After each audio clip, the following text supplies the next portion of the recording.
Energy Switch is the popular point-counterpoint show where two leading experts with different perspectives discuss the most pressing energy and climate issues in the news today. Next on Energy Switch, we'll conclude our discussion of the benefits and challenges of electric cars. Funding for Energy Switch was provided in part by the University of Texas at Austin and by EarthX. In part one of this episode, we talked about how electric cars have become popular, but with some issues regarding their subsidies, the metals and minerals used to make their batteries, and the electricity that runs them, which still comes largely from CO2-emitting sources. In this episode, we'll talk about electric car mandates, upgrades to the grid required to charge more of them, and other technologies that could reduce emissions. Again with David Rapson. He's an energy economist for the Federal Reserve Bank of Dallas and the Chancellor's Leadership Professor of Economics at the University of California, Davis. Electric vehicles are going to be a really important part of the energy transition, but the way that we go about doing this matters. Subsidies have unintended consequences that are completely predictable. What happens in the US, it matters, but we're a small share of global emissions. He's joined by Beia Spiller, is a fellow at Resources for the Future, where she directs their transportation program. Before that, she was lead senior economist at the Environmental Defense Fund. I think an electric future is one of the best options out there right now, but there's a lot that we could do differently. Incentives should not be tied to range. That is going to be really challenging in our transition to electrification. I'm Scott Tinker, and I'm an energy scientist. On this episode of Energy Switch, electric cars, pros and cons, part 2. So let's talk about mandates a little bit. Where are these mandates coming from in the U.S.? So in the U.S., we have state-level mandates from California and New York that are requiring no new internal combustion engine vehicle sales after 2035. Okay. At the federal level, there's some fleet mandates, so the federal fleets of vehicles need to go electric. And then there's cities who are starting to mandate some of their fleets more on the medium and heavy-duty vehicle side, school buses, transit buses. USPS, for example, is going all electric. So there's a lot of movement at the big fleet level to go electric. And even in California, you can't sell them, but you could still drive them. That's right. Or buy them in Nevada, I guess. Yes, absolutely. Yeah, okay. Yeah. Listen, mandates are not the way to go. We know a lot about how to affect change, and I think let's just look at Norway, because I think this is a really nice model to consider here. So in Norway, they're not subsidizing, they're not banning. What they're doing is they're taxing gasoline cars, and they're exempting EVs from that. And they've got over 90% market share of EVs in their new vehicle sales there. And the subsidies are more along the lines of allowing free driving in HOV lanes and things like that. Perks. But yeah, they're perks. The main financial incentive is the tax on gasoline cars, which, by the way, this is exactly what we want. The whole purpose of this is to reduce pollution, and you do that by reducing the ownership and driving of gasoline cars. Taxing them seems like a much better idea than subsidizing the alternative. Yeah. But you mentioned two important pressure relief valves, and to the extent there are mandates that are being considered, and any policymakers who are considering mandates, I'm looking at the camera, we need pressure relief valves. So, maybe a high fee for selling a gasoline car, but not banning it outright. Allowing imports from adjacent states, or, allowing old gasoline cars to stay on the road. Because if it's the case that the use case for gasoline is still strong in many cases, if you ban that, there's going to be really a lot of dissatisfaction. Yeah. And what I'm really concerned about is the distributional effects of this, and particularly where will these old gasoline vehicles be driven? Are we going to see much more concentration of these gasoline vehicles in lower income, disadvantaged communities and continue to perpetuate the harm that transportation pollution has on these communities? So I think that this is a challenge that we need to seriously think about and put our heads together to find a solution for. I mean, maybe you go to cities where EVs make a lot of sense and start to try to implement some of these programs with the benefits falling to those who can least afford it.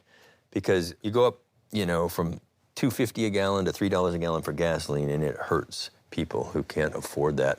Absolutely. These distributional issues, They're very important, and I think it's something that we always struggle with, even whether it's in the context of climate policy or electric vehicles, or just in general when thinking about the well-being of society. But I think we need to figure out how to do a better job, and I don't think that should stop us from doing what's right for the environment. Could that money, effort, be spent on other technologies? Could it be done differently for a similar effect on the emissions? So I think one type of technology which I really would have liked to see advance more is just the improvement of the least efficient vehicles. So taking a 10 mile per gallon vehicle, replacing it with a 15 mile per gallon vehicle will get you more gasoline savings than replacing a 25 mile per gallon vehicle with a 100 mile per gallon vehicle. The efficiency standards set by the EPA, they have differing standards for different vehicles. So they have much more stringent standards for the small cars that are much more efficient. It should be the opposite. And yet what's happening within the manufacturers, because they're going electric, they're not taking those efforts to actually improve the bottom. They're relying upon EVs to get to that efficiency standard average. Same money and effort, different technologies. Hydrogen is one area where we need to continue to innovate, and I think the other main area is in carbon capture.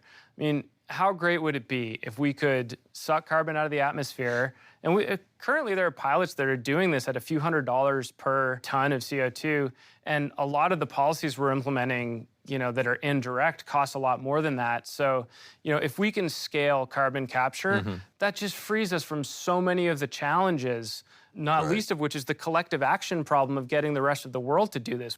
But yeah, we need to continue to innovate, and we can't allow the electrification aspirations to reduce the amount of innovation that's happening elsewhere, because I think there are risks that are undervalued here, and we're going to need these other technologies. Yeah, and I think that we need to take a multi-pronged approach. There isn't just one silver bullet that's going to fix everything. We need to make sure that public transit is accessible and fast for disadvantaged communities. We need to be promoting the use of electric bikes and just bicycling, walking, making cities more walkable. And that will have distributional benefits as well as reduced emissions. Right. Dave, you've mentioned a couple times the cheap gasoline tank versus, does a hybrid make sense? Some of both on the same absolutely. car? I think that the hybrid is a great option, in particular where there's cold weather and where the grid is dirty, both from a performance perspective and also from an emissions perspective. I think hybrids can play a real role. Yeah. Well, I think what's promising about plug-in hybrids is the ability to be able to switch back and forth. Couldn't we envision an electric vehicle that has more range, but then has a very small gasoline tank, right? So that range anxiety is gone. You run out of electricity, you can just use that extra gallon of gasoline. Rather, the plug-in hybrids right now are set up that it's mostly gasoline, and they're mainly driven with gasoline, and I think that's the challenge. And then you have this 25-mile range. So will we see more innovation about what types of plug-in hybrids are being developed? I really hope so. And you can shift some of the weight, too. A little less weight in the battery, gasoline. So that brings us kind of to this range discussion, right? Most people don't really need as much range as they think they need. So why are we so focused on that? I think early on, there was some survey evidence that came out about range anxiety, and then that became adopted as the narrative. But it has led to subsidy programs being linked to battery size. And you're only eligible for a subsidy if your car's battery is big enough. I think that's unfortunate, because one of the things we want to be promoting is smaller, less expensive EVs for people who don't need big, long-range trips. Right. I fully agree with you on that point, and I think there needs to be more variety. I'd like to go and be able to purchase a slightly cheaper car that has a lower range. Give me those options. But if those subsidies are forcing manufacturers to make the batteries longer and longer range, I'm not going to have that opportunity for price savings. That makes sense. And also the charging station investments. If we have charging stations in many places, just as many as we have gasoline fueling stations, that range anxiety should go down. Yeah. How do we start to see this network grow? Should the people benefiting from EVs pay for it, or should this be a federally paid for thing? Well, right now there's a huge amount of federal funds to expand the charging networks. There's $6.5 billion between the Inflation Reduction Act and the infrastructure bill. So that's a everybody pays model. Oh, taxes. yeah, I mean, so it comes out of taxes, and obviously, back to your point about whether or not taxes are regressive. Well, we can have higher taxes on the wealthy to be able to subsidize this. It doesn't have to be a flat tax across everybody. I think we're getting way ahead of ourselves on the infrastructure piece. I think we should not be subsidizing massive rollout of EV charging stations, and it's for two reasons. One, I think the market is going to be really good at providing those when they're needed. And right now, if we're building out a lot of charging stations where there aren't a lot of EVs, that just doesn't make sense. You're such an economist. I am guilty as charged. No, I disagree with that statement. Right now, we're facing a chicken and egg problem, right? Which comes first, the vehicle or the charging station? And so if you don't have charging stations, in many locations where people don't have garages, and I think about New York City, the majority of us who have cars do not have anywhere to charge it. No, but if you're right, why wouldn't a company just build out a monopoly charging station network in Manhattan? They could make a lot of money if you're right. There's no reason the government needs to be involved in that. Well, I mean, one of the concerns really has to do with interoperability, right? So, for example, the Tesla supercharging stations that were only available to Tesla drivers. Except for now. Except for now, right? They opened it up to everybody, which I think is huge. Yeah. That's so beneficial, because could you imagine going to a gas station and you have the square plug instead of the rectangular plug? But this it's a fascinating dialogue we probably shouldn't dive too deeply into, but Elon took a big risk, spent a lot of money, built a system. Now he's being essentially told after a trip to DC, you got to open it up to everybody. Well, he should. There's no reason. reason. I mean, it's a private sector. Yes, but there is no reason. There's no way we would allow gasoline stations to have plugs that are specific to a certain type of vehicle, and yet we're allowing this monopoly to happen. But those weren't built by the government. Well, when we switched from the horse to the car, there were no gasoline stations. Right. It took about 15 years because the product was so much better. Is it so much better? Is the EV so much better than a gasoline car? So people who are advocating for complete electrification have in the back of their mind this S curve of adoption where, right now you've got these early adopters and we're at this inflection point where maybe it's going to hit the mass market, and in a few years or whenever it's going to be up at 100%. But that model works when the product dominates. So we saw that in flat screen televisions, we saw that in smartphones. Do EVs dominate gasoline cars? I don't think so. They're more expensive. You've got, Beia has mentioned a whole bunch of different obstacles, right. Which I agree with. And so I think we should be open to the idea that we're going to be learning about the costs, and maybe we get to 50% or 70%, or, who knows? Right. But there's a good chance we're not going to get to 100%. Right. I actually do believe that EVs are a better car. Yeah. They're more agile, they're zippier, they're more fun to drive, they don't make any noise, and they don't have those terrible fumes. Now, the question is there currently on the market enough vehicles that have the characteristics that we want? I would say no, but that will come. And so if we compare two identical vehicles, one which is electric and one that is not, the electric one dominates. Now, is it more expensive? Yes, it's more expensive, but that doesn't mean that it's not a better product. Well, that means it doesn't dominate. Well, if it how do we means, say it's a better product? Dominate right? means it's better in every dimension, and EVs are not. Well, I disagree. Right now, residential, commercial, industrial are the big demands on our grid.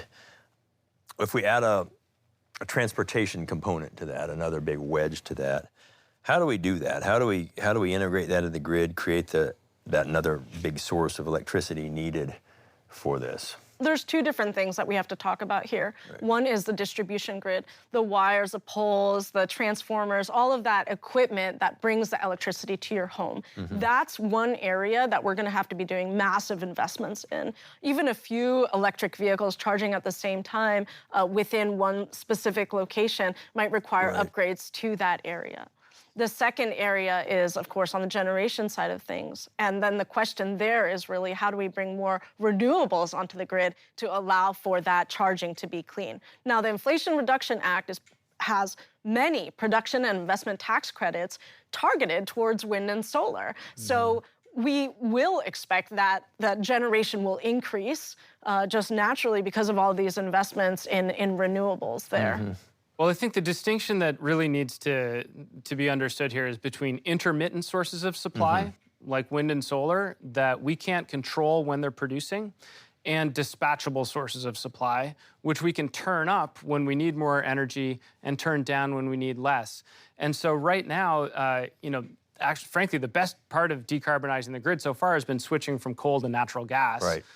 But we're trying to integrate more intermittent renewables. And as we do that, I think the value of having more dispatchable load is going to be very high. And there we're basically talking natural gas, we're talking maybe nuclear, and we're talking batteries. The selection is not huge for what can meet that need. And natural gas would need carbon capture. Well, to be zero carbon, it would. Zero. Yeah. We also have geothermal, right? Yes, absolutely. Geothermal and hydro, although hydro has its issues with methane.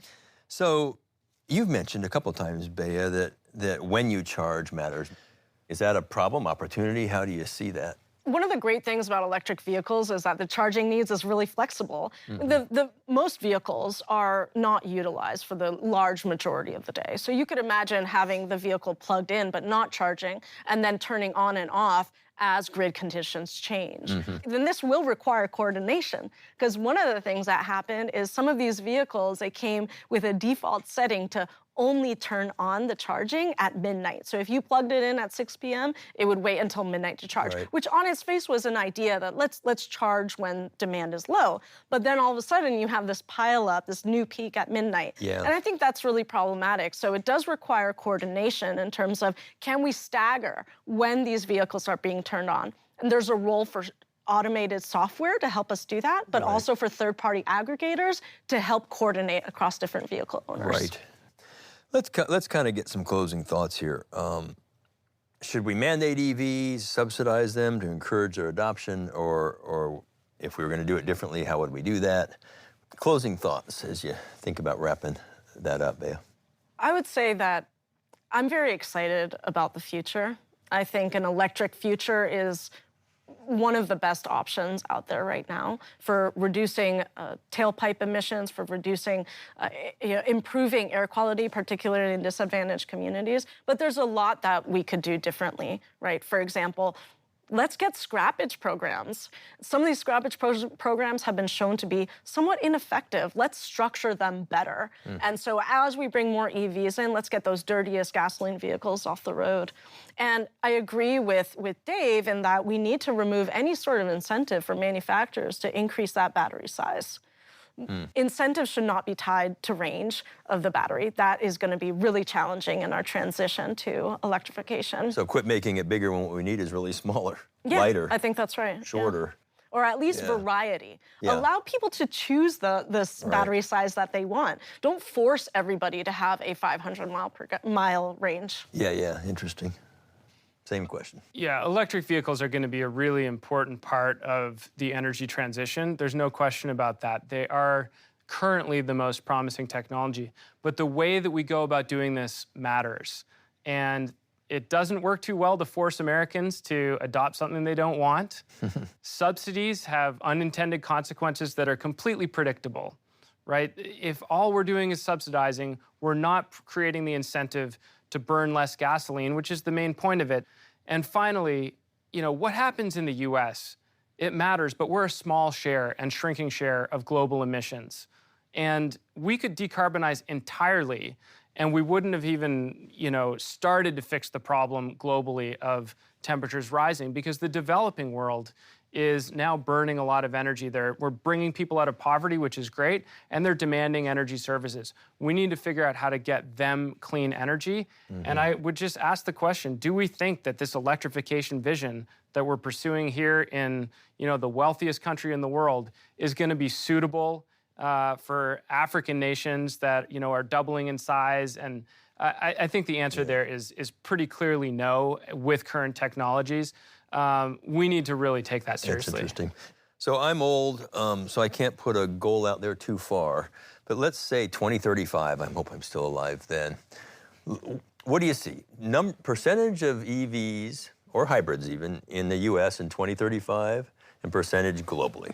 Are you asking market share, or are you asking fleet? Fleet, not aspirational. What do you actually think it'll be?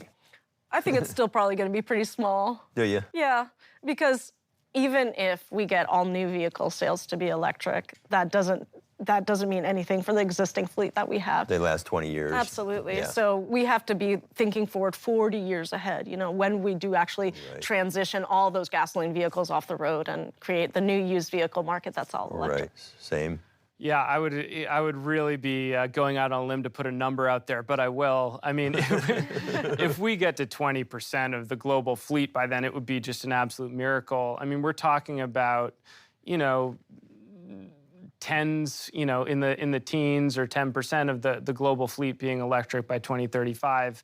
And yeah, I mean, hopefully that's going to have a lot of the positive benefits that particularly Beia has been outlining in terms of innovation and economies of scale. And even more importantly, I think we're going to learn about some of the risks that currently we just need to see what happens before we know the extent of them. And then we have to be able to pivot, if necessary. And led by China, the EU, and the US. That's where the big growth is. And good, we are the biggest emitters. So let's do that. Any thoughts that we haven't touched on, Beia, that you'd like to share? Any final things? Any topic. Yeah, I guess one of the things that I wanted to mention is the ability for EVs to be a really big resource just because of the batteries, right? Imagine if we were able to coordinate all of the electric vehicles that are sitting in the garage, that are plugged in, and we can use them for voltage regulation, for grid reliability, for renewables integration. I mean, basically what we're talking about is a massive distributed battery stock. Yeah. And if we can really leverage that, I think we could get a lot out of having these vehicles in the garages. That does require significant changes in terms of how the vehicles are allowed to inject back into the grid. This is vehicle-to-grid technology. And a lot of warranties are actually voided from if you inject. Allow that. Yeah, if you do what's called V2G or vehicle-to-grid, your battery warranty is voided. And so that is changing now. But understanding how we can leverage these vehicles to really be able to have this massive distributed battery that can help us get to a renewable future, I think is going to be a key factor in making the transition to electric much more efficient. Interesting. Any final thoughts, something we missed? Or? I want to zoom out a little bit. One of the trends in recent years is the onshoring and reshoring of economic activity. And we've, Beia mentioned it in the context of needing domestic battery production, but we're seeing this in many areas of the economy. And I just want to flag this as something that I think is going to be increasingly important over the next, decade or even longer until this trend reverses. We have benefited for the last 50 to 70 years of integrating women into the workforce, the Chinese labor force into the workforce, expanding trade flows so that we're sourcing our materials from the cheapest places.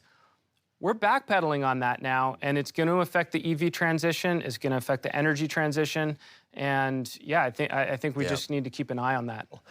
And when I travel around the world, which is often, I often hear, man, if the U.S. and China can't get along, we're all stuffed, and that's such a big piece of things. Well, look, Scott Tinker, Energy Switch, thank you both. This was terrific. Thank you for having me. I really appreciate your candor, your dialogue, and thanks, Scott, and your knowledge. So thanks for sharing it with us. Some U.S. states now have or are considering mandates that all new cars must be electric by a certain date. But our guests felt that mandates could have unintended consequences. Instead, they suggested other options to reduce CO2 emissions, such as higher fuel efficiency standards and/or taxing gasoline cars to reduce their use, incentives for public transport, plug-in hybrids, fuel cells, and CNG. They'd like to see more affordable electric cars, even if that meant lower range. More charging stations could alleviate range anxiety, though they disagreed whether the government should subsidize them. Both think we'll need to upgrade the electric grid to handle more home charging and reduce electricity generation emissions if electric cars are to fulfill their emissions reduction potential.